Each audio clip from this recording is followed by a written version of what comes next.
사도행전 21장 15절부터 20절까지 함께 읽겠습니다. 이 여러 날 후에 여장을 꾸려 예루살렘으로 올라갈새 가이사랴의 몇 제자가 함께 가며 한 오랜 제자 구브로 사람 나손을 데리고 가니 이는 우리가 그의 집에 머물려 함이라. 예루살렘에 이르니 형제들이 우리를 기꺼이 영접하거늘 그 이틀날 바울이 우리와 함께 야고보에게로 들어가니 장로들도 다 있더라. 바울이 문안하고 하나님이 자기의 사역으로 말미암아 이방 가운데서 하신 일을 낱낱이 말하니 그들이 듣고 하나님께 영광을 돌리고 바울더러 이르되 형제여 그대도 보는 바에 유대인 중에 믿는 자 수만 명이 있으니 다 율법의 열성을 가진 자라. 아멘. 오늘은 전파력이라는 제목을 가지고 말씀을 설교하도록 하겠습니다.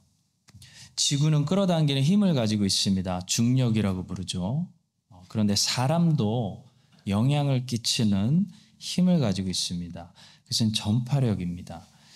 우리 모두는 오늘도 누군가에게 어떤 영향을 끼치는 인생을 살았습니다.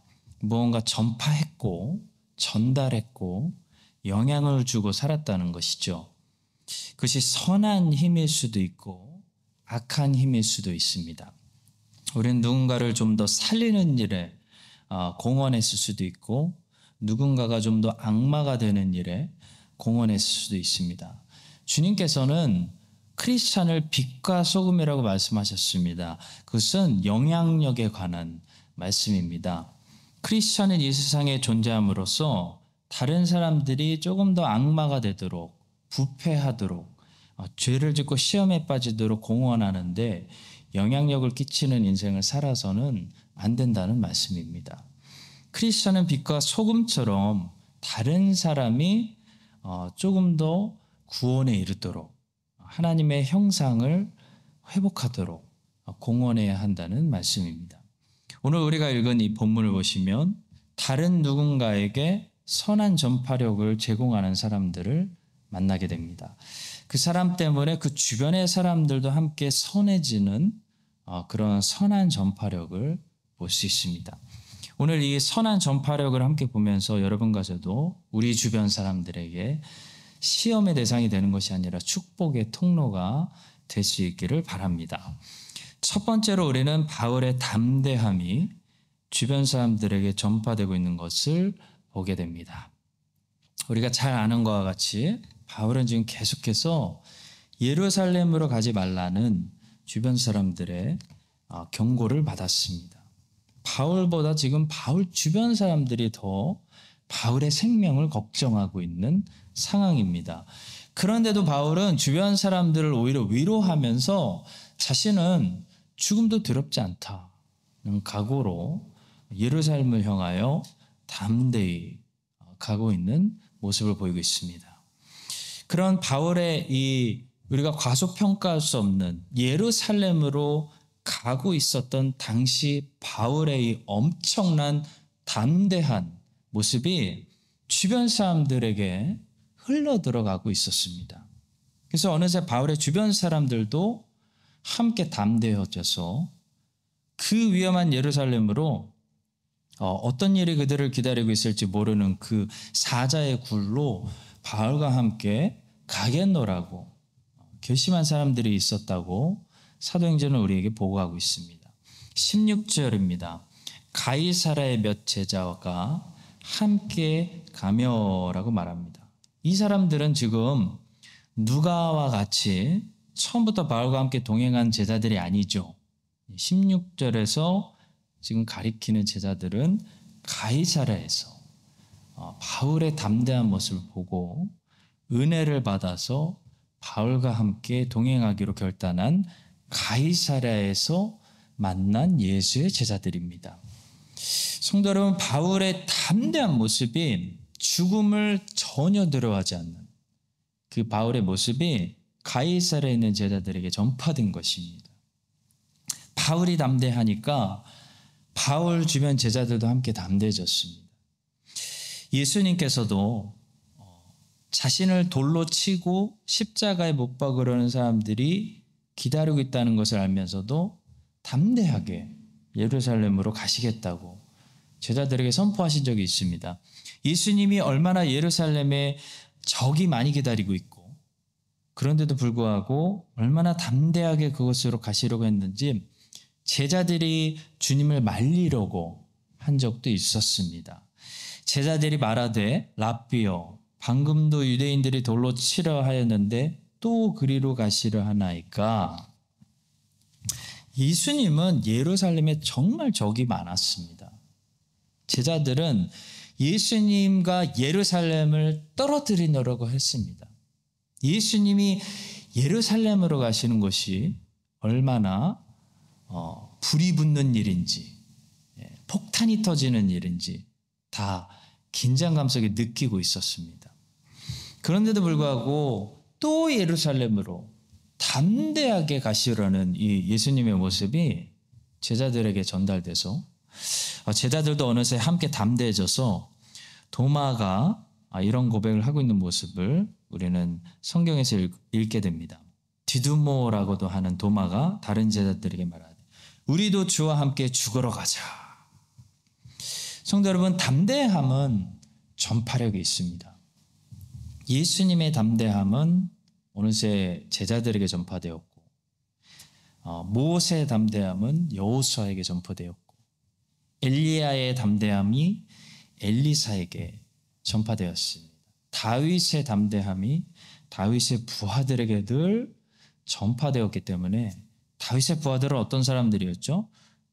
싸우다가 죽는 것을 별로 두려워하지 않는 그런 용사들이었습니다. 성도 여러분, 사도 바울이 지금 보여주고 있는 이 죽음을 무릅쓴 담대함이 예루살렘으로 올라가는 길에 수많은 제자들에게 충격을 주었고 제자들의 믿음을 강하게 만들었습니다. 여러분과 저는 오늘날 어떤 힘을 전파하고 있나요? 나 때문에 내 주변 사람들의 믿음이 강해지고 담대해지고 있습니까? 아니면 나 때문에 내 주변 사람들의 믿음이 약해지고 흔들리고 있습니까?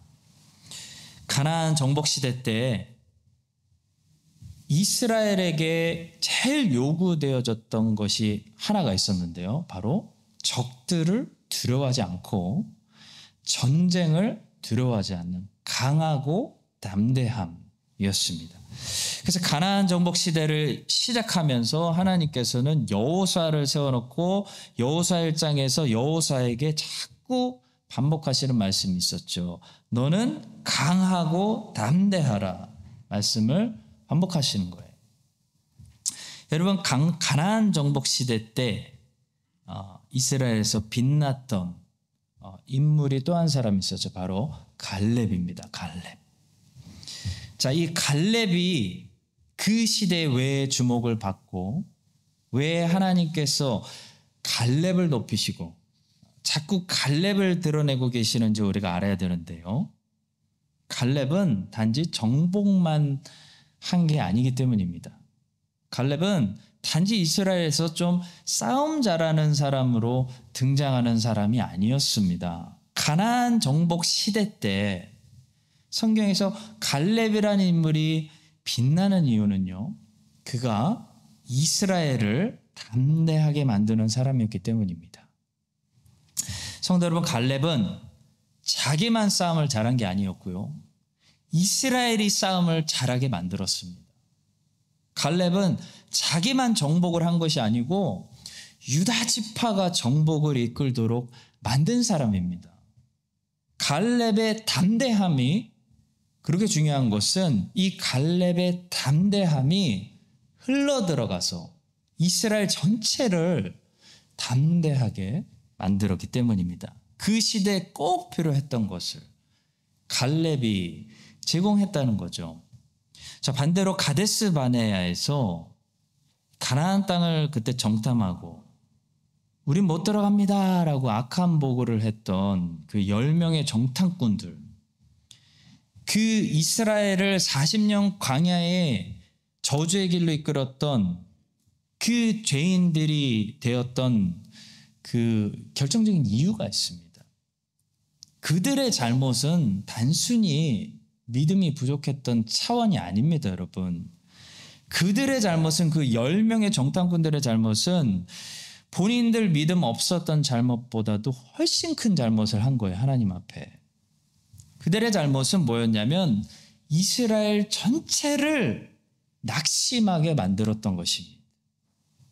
이 말씀을 들어보십시오. 민수기 32장 9절. 그들이 에석을 골짜기에 올라가서 그 땅을 보고 이스라엘 자손을 낙심하게 하여서 여호와께서 그들에게 주신 땅으로 갈 수 없게 하였었느니라. 그러니까 본인들만 믿음이 없는 게 지금 문제가 아니라 이 10명이 강하고 담대해야 되는 이스라엘을 완전 힘 빠지게 만들었기 때문에, 낙심하게 만들었기 때문에 이게 하나님 앞에 중재가 되었다는 것이죠.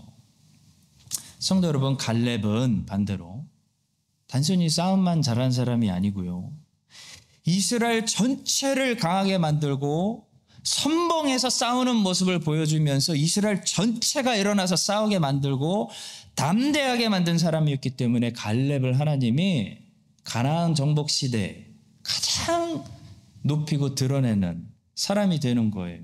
반대로 10명의 정탐꾼들은 믿음이 없어서 그냥 불순종한 사람들의 차원이 아니고 이스라엘 전체가 전쟁하지 못하도록 칼을 내려놓도록 낙심시킨 사람들이었기 때문에 최악의 죄인들이 되는 것입니다. 성도 여러분, 우리는 교회 전체를 담대하게 만드는 사람들일까요? 아니면 교회를 맥 빠지게, 있는 칼도 다시 칼집에 집어넣도록 맥 빠지게 만드는 사람들일까요? 나는 갈렙입니까? 10명의 정탐꾼 중에 한 사람입니까? 여러분과 제가 바울처럼 담대하게, 우리의 이 담대함이 옆으로 전파돼서 우리 주변 사람들을 함께 싸우도록 담대하게 만드는 그런 사람들이 될 수 있기를 주님의 이름으로 축복합니다. 두 번째로, 자기를 부인하고 하나님만 인정하는 바울의 모습이 주변 사람들에게 전파되고 있는 것을 보게 됩니다. 19절과 20절을 보시면요, 바울은 예루살렘에 도착해서 예루살렘에 있는 야고보 사도와 리더들에게 선교 사역을 보고했습니다. 자, 이때 바울은 이 모든 일들이 자기가 한 일이라고 전혀 말하지 않고 하나님이 하신 일이라고만 말했습니다. 19절입니다. 바울이 무난하고 하나님이 자기의 사역으로 말미암아 이방 가운데서 하신 일을 낱낱이 말하니 라고 말씀합니다. 자, 바울이 이렇게 모든 영광을 하나님께만 돌리고 자기가 열심히 한 일에 대해서, 자기가 매맞은 일에 대해서, 자기가 고생하고 희생하고 헌신한 일에 대해서 전혀 언급을 하지 않았기 때문에 선교 보고를 들은 예루살렘에 있는 이 성도들도 어떻게 했냐면 오직 하나님께만 영광 돌리고 하나님을 찬양하게 되는 그런 선한 일이 일어나게 되었습니다. 바울이 나중에 자신이 매맞고 자신이 고생했던 일을 서신서에서 조심스럽게 꺼내서 말하고 있는 것을 보아서 바울은 자기가 돌 맞았다, 자기가 죽을 뻔했다라는 말을 그렇게 나불리고 다니는 사람이 아니었던 것으로 보입니다. 하나님이 하셨습니다. 그런 선교 보고만 했을 거라는 거죠. 자, 바울이 이렇게 하나님께 영광 돌리고 하나님을 언급하는 보고를 했기 때문에 사도들이 듣고 함께 하나님께만 영광 돌리게 되는 것을 보게 됩니다. 20절입니다. 그들이 듣고 하나님께 영광을 돌리고. 자, 성도 여러분, 우리가 주의 일을 한 다음에 거기서 사람을 인정하지 않고 하나님만 인정하는 것이 얼마나 중요한지 몰라요. 제일 중요할 수도 있어요. 그것은 하나님의 영광, 곧 예배와 관련이 있는 문제이기 때문에 우리가 생각하는 것보다 너무나 중요한 문제예요. 너무나 중요한 문제예요. 바울이 만약에 조금이라도 자기가 매맞고 자기가 돌 맞고 자기가 엄청난 고생을 하고 한 열심히 수고한 일에 대해서 줄줄이 다 이야기했더라면 예루살렘에 있는 성도들이 어떻게 반응했을까요? 분명히 바울에게 박수 쳐주고 대단하다. 바울에게 수고했다고 격려했을 거예요. 근데 사도행전은 예루살렘에 있는 성도들이 바울을 격려했다고 말하고 있지 않아요. 그 부분을 생략했습니다. 사도행전의 이 관점은 예루살렘에 있는 성도들이 하나님이 바울을 통해 하신 일을 듣고 하나님께 영광 돌렸다. 하나님께 예배했다. 거기에 초점을 맞추고 있어요. 자, 성도 여러분, 제가 언젠가 우리가 지금 싸우고 있는 신학 싸움은 영광 싸움이라고 말씀드린 적이 있습니다. 왜 교회가 오늘날 신학을 바로 정립하는 것이 중요한가? 바로 영광 싸움 때문이라고 말씀드렸어요. 종교개혁자들이 은혜, 믿음, 그리스도, 성경, 영광 앞에 오직이라는 말을 붙여서 오직 은혜, 오직 믿음, 오직 그리스도, 오직 성경을 외친 것은 이유가 있어요. 오직 하나님께만 영광을 돌리게 만들기 위함이었습니다. 여러분, 로마 카톨릭이라고 해서 100% 행위 구원을 이야기하는 것이 절대로 아니에요. 오해하시면 안 돼요. 로마 카톨릭도 구원이 하나님의 은혜이고 믿음으로 구원받고 그리스도를 통해 구원받는다고 말합니다. 그러나 그들은 구원이 오직 은혜라고 생각하지 않는 게 문제인 거예요. 은혜이긴 은혜인데 구원이 오직 은혜는 아니고 은혜 플러스 인간의 공로가 구원을 준다고 말하는 게 문제인 거예요. 그들은 믿음이 구원에 중요한 역할을 하지만 오직 믿음으로만 구원받는다고 말하지는 않습니다. 믿음 플러스 행위가 구원을 준다고 말하는 것이에요. 그들은 그리스도를 중재자라고 생각하지만 그리스도만 중재자라고 생각하지 않습니다. 그들은 그리스도 플러스 성모 마리아, 성 안나, 그리고 여러 성자들도 중요한 중재자라고 말하며 심지어 교황을 지상의 대리자라고 부르는 것이에요. 로마 카톨릭과 개혁교회들의 차이는 결국 오직이라는 이 작은 단어 차이 하나 있다는 것이죠. 오직이냐, 오직이 아니냐. 그러니까 너무 큰 차이를 사실 가져오는 것입니다. 그냥 믿음이냐, 오직 믿음이냐에 따라서 영광이라는 것이 누구에게 돌아갈 것인지가 정해진다는 거예요. 구원이 만약에 믿음 플러스 나의 행위였다면 이 영광이 나누어져서 90%는 영광이 하나님께 돌아가지만 10%는 영광이 사람에게 돌아간다는 것이에요. 그러나 오직 믿음으로 오직 그리스도를 통해 오직 은혜로만 구원받는다고 말하면 오직 하나님께만 모든 영광이 돌아가기 때문에 사람들이 자랑할 게 없어진다는 것이에요. 이는 아무 육체도 하나님 앞에서 자랑하지 못하게 하려 하심이라. 성도 여러분, 영광 싸움은 매우 중요한 싸움이에요. 영광은 직접적으로 예배의 본질과 연결되어 있기 때문에 제일 중요한 주제입니다. 하나님은 우리와 다른 것은 다 나누셔도 절대로 영광은 우리에게 나눠주시는 분이 아니에요. 하나님은 하나님의 사랑, 하나님의 평강은 우리와 나누셔도 하나님의 영광은 우리에게 조금도 나눠주시는 분이 아니에요. 이사야 42장 8절, 나는 여호와니 이는 내 이름이라. 나는 내 영광을 다른 자에게, 내 찬송을 우상에게 주지 아니하리라. 영광은 곧바로 예배와 이어지기 때문에 제일 중요한 주제입니다. 영광을 가져가는 대상은 1%라도 영광을 취하는 대상은 예배를 받겠다는 것이에요. 그러니까 하나님의 영광을 인간이 취하고 교황이 가져가고 성자들이 가져가고 그러면 그 성자들, 교황, 그 사람의 행위가 곧 예배의 대상, 우상이 되는 것입니다. 이건 매우 하나님께 중요한 문제예요. 이 우상이 뭐예요, 여러분? 하나님이 받으셔야 할 예배를 대신 받는 것이 우상입니다. 그래서 성도 여러분, 바울은 지금 본문에서 겸손하게 말하고 있는 것이 아닙니다. 바울이 본문에서 지금 겸손하게 말하고 있다고 해석하시면 바울을 완전히 오해하고 있는 거예요. 사실 90% 성령이 하셨고 10% 바울이 노력했는데 바울이 지금 겸손해서 주께서 100% 하셨다고 고백하고 있구나라고 생각하시면 여러분 바울 오해한 거예요. 아직도 신학을 잘 모르시는 거예요.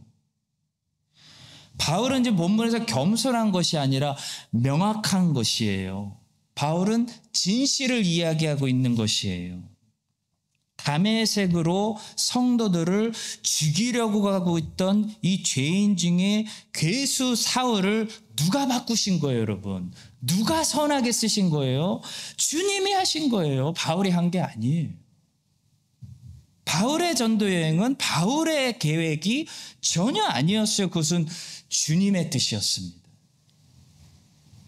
바울 안에서 선한 일을 행하시는 일은 바울이 아니에요. 바울 안에서 살기 시작하신 성령이 하신 거예요.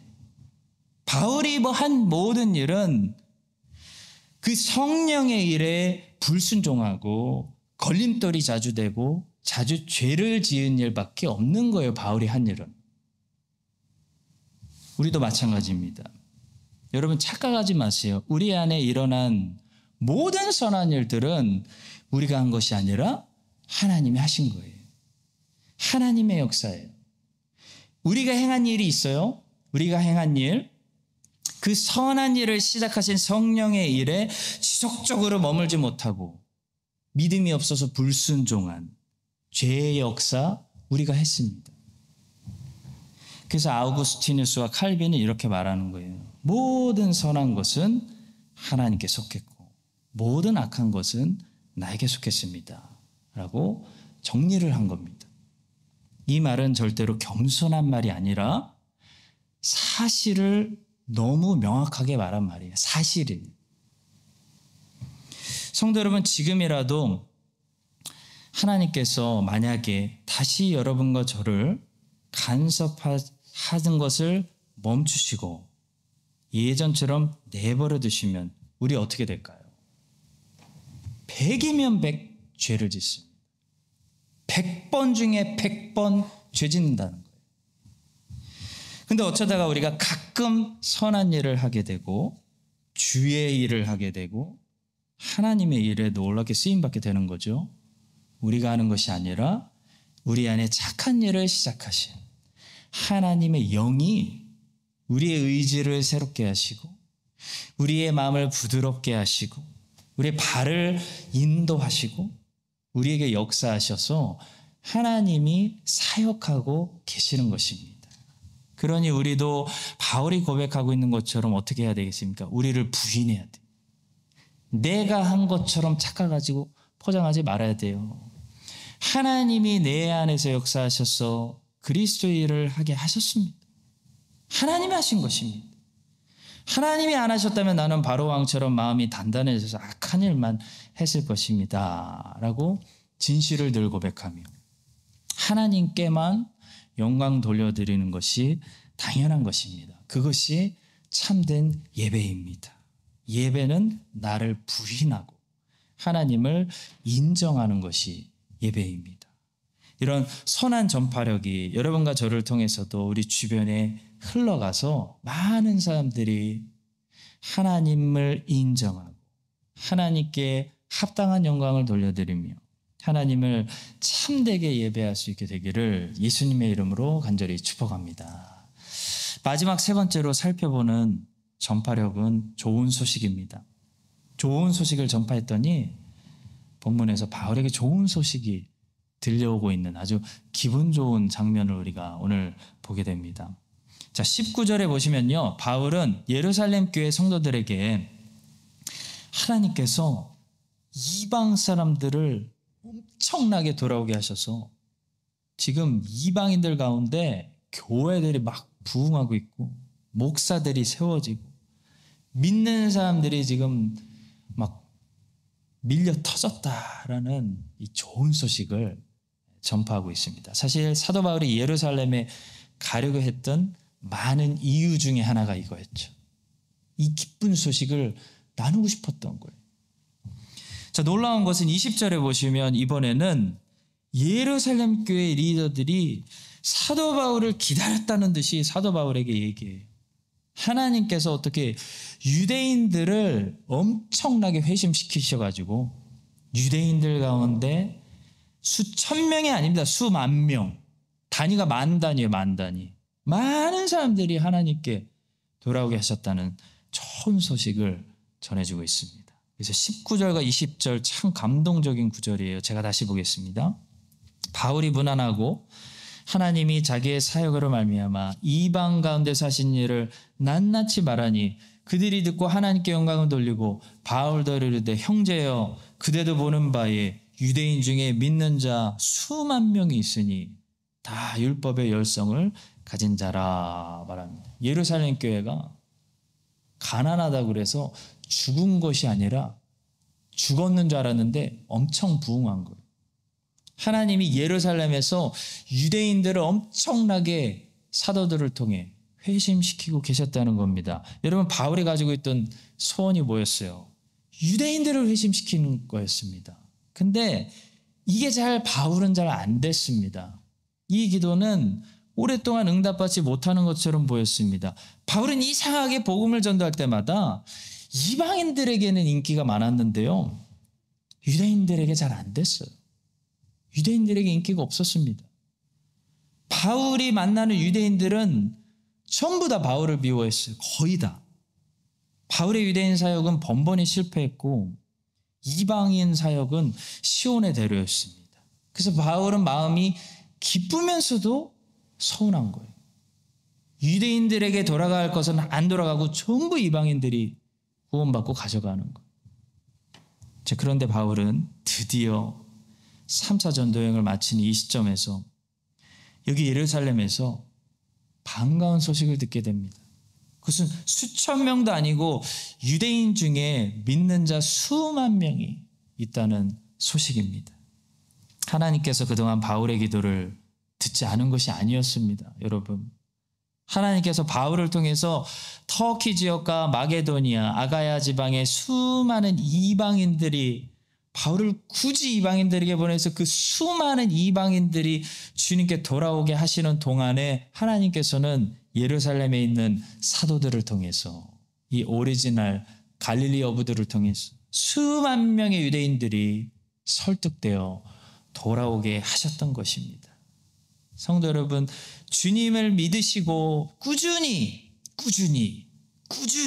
좋은 소식을 전하는 자는 하나님께서 언젠가 좋은 소식을 듣게 해주실 줄로 저는 믿습니다.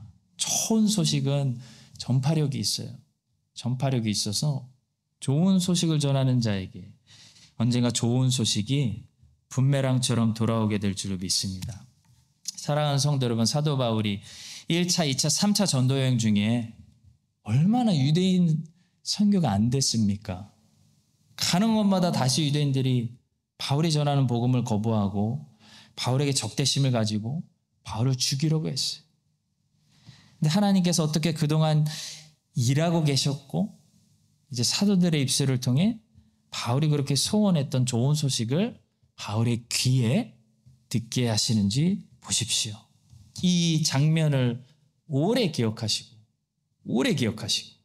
오늘도 당장 우리 앞에 우리의 사역이 열매가 없는 것 같고 반응보다는 꿈쩍도 안 하는 것 같고 그런 열매 없어 보이는 그런 벽을 혹시 마주하게 되더라도 낙심하지 마시고 이번 주도 낙심하지 마시고 하나님을 믿으시고 계속해서 주님의 말씀에 순종하여 씨를 뿌려나갈 때 그 좋은 소식을 전하는 우리 모두에게 하나님께서 좋은 소식을 듣게 해주시기를 예수 그리스도의 이름으로 간절히 축원합니다.